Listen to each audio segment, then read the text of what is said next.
Quando você lê os pais da igreja, você vai ver que, embora não seja um consenso entre todos eles, porque havia muita divergência de pensamento, existia diferentes métodos de interpretação entre eles, inclusive ainda esse ano, que a gente está no finalzinho do ano, a gente vai estudar sobre isso, métodos de interpretação bíblica, né?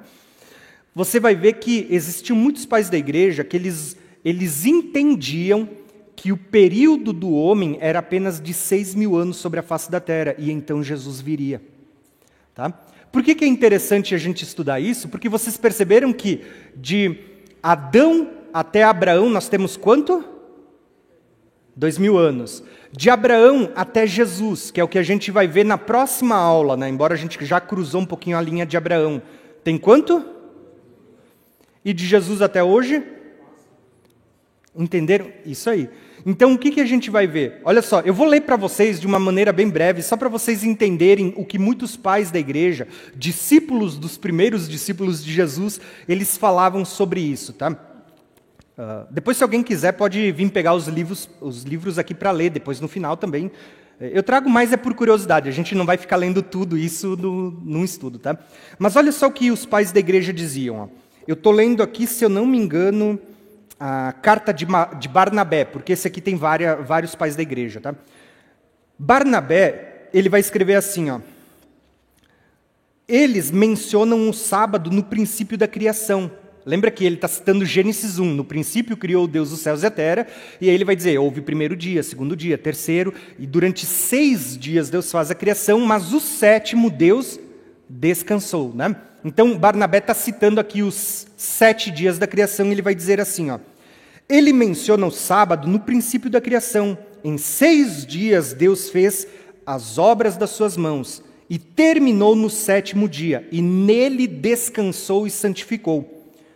Prestai atenção, filhos, sobre o que significa terminou no 7º dia. Né? Isso significa que o Senhor consumará a obra do universo em 6.000 anos, pois um dia para o Senhor significa 1.000 anos. Ele próprio atesta, dizendo, eis que um dia para o Senhor é como 1.000 anos.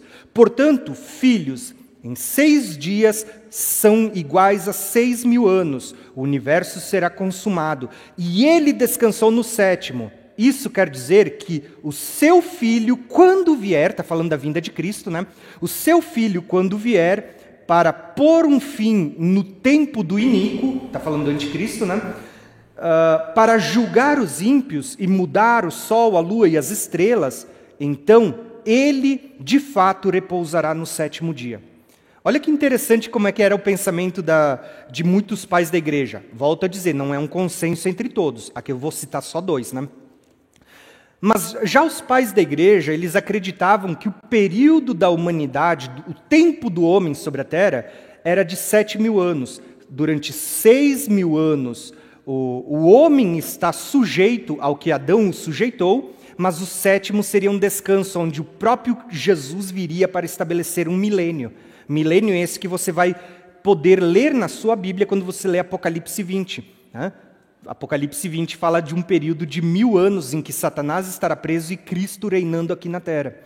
Então perceba que aqui está sendo relatado isso. Assim como os 6 dias da criação, a Bíblia diz que Deus trabalhou e no 7º descansou, é como se hoje Deus ainda estivesse trabalhando na vida de todos os homens, mas o 7º é um descanso, onde Cristo vem para instaurar um período que a gente chama de período milenar.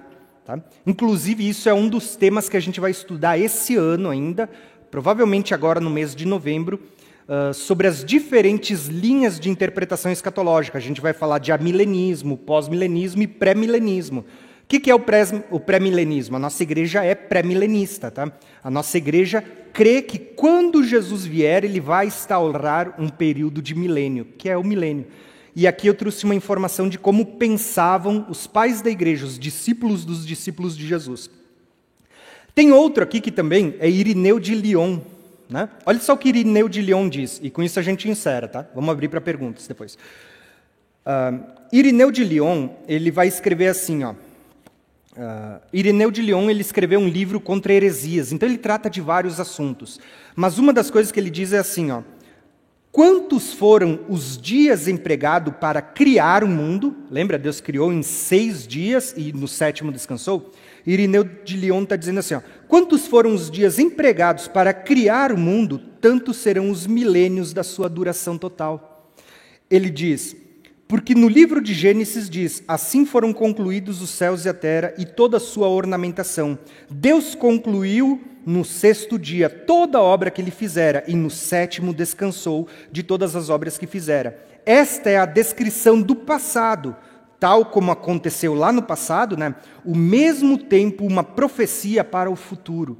Irineu de Lyon está dizendo que aquilo que aconteceu no passado, os 7 dias da criação, os 6 dias, o que aconteceu no passado é uma profecia para o futuro, é isso que ele está dizendo. Então ele continua concluindo da seguinte forma, né? Com efeito, se um dia para Deus é como 1000 anos, se a criação foi acabada em 6 dias, está claro que a consumação de todas as coisas acontecerá no 6º milênio. Olha que interessante, irmãos. A Bíblia ela fala para nós que a gente não pode marcar o dia e a hora da vinda de Jesus. Tá? Concordam? Amém?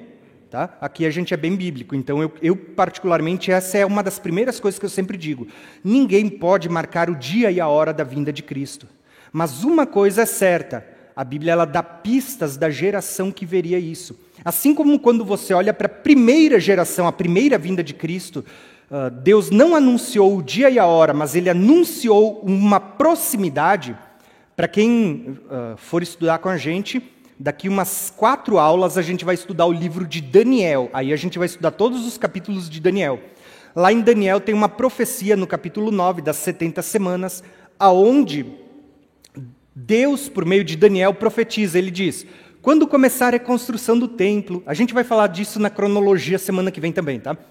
Quando começar a reconstrução do templo, vocês começam a contar 7 semanas de ano, mais 62 semanas de ano, então o Messias virá e ele será morto.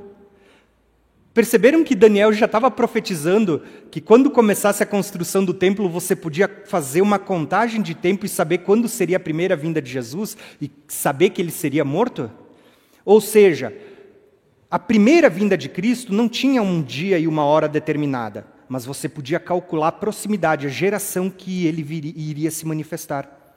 Quando a gente olha, você vai perceber que a segunda vinda de Cristo também, embora você não possa marcar o dia e a hora, você não pode ficar calculando, é no dia tal, é no ano tal. A gente tem muita gente que faz isso hoje.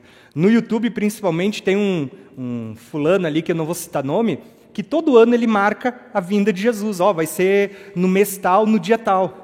Aí chega no dia, todo mundo está lá dando risada dele, porque não aconteceu. Né? Ninguém pode marcar o dia e a hora, mas uma coisa vocês vão perceber pelas mais diversas profecias. Existe um tempo determinado para a vinda de Cristo. Não é a qualquer momento, como muitas pessoas ensinam, mas existe um período determinado. E nenhuma geração esteve tão próxima desse período como a nossa geração está.